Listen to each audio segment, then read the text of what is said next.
real quick on how these people move. We're going to go to the book of Psalm, chapter 94 and 20. All right, y'all follow me to Psalm chapter 94 and 20. All right.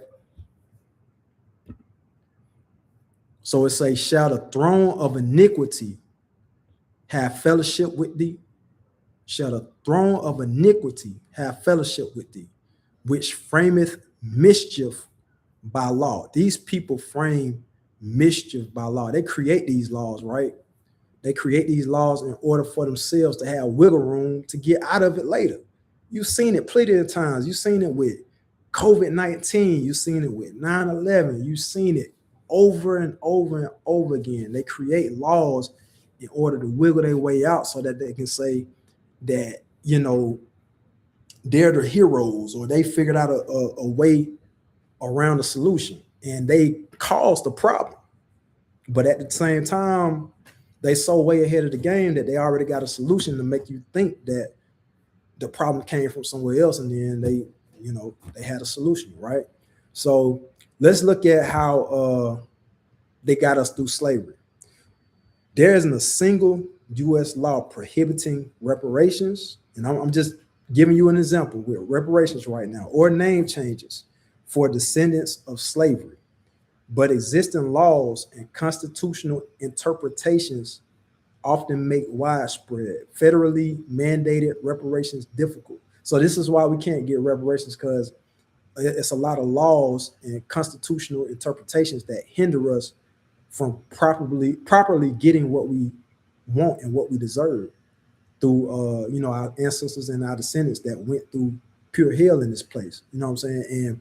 And reparations is another topic. I don't think that we necessarily need it right now, because if we got it, we would go haywire. People be buying cocaine and trying to buy weed and sell it and flip it.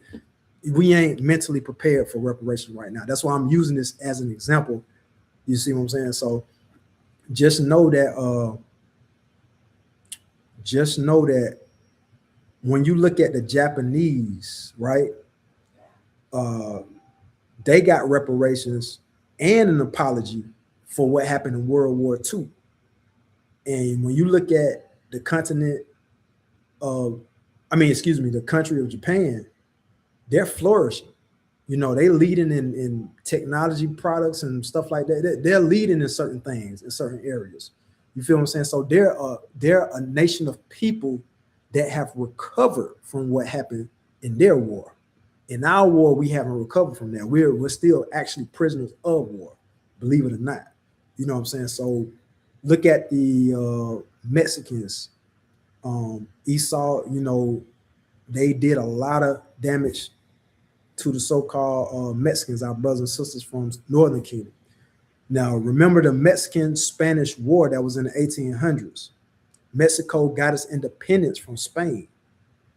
I just want y'all to know something. All you Latinos, just real quick, you Latinos, you Mexicans, Puerto Ricans, Cubans, and South Americans, y'all are not Spanish. You are not from Spain. You are not European. You are indeed the lost children of Israel. Y'all are part of the 12 tribes that the Bible speaks of. Mexicans are from the tribe of Issachar. Puerto Ricans from the tribe of Ephraim. Cubans from the tribe of Simeon. You see what I'm saying? South Americans like Venezuelans, Brazilians, so on and so forth. You got some of y'all from the tribe of Asher. Some of y'all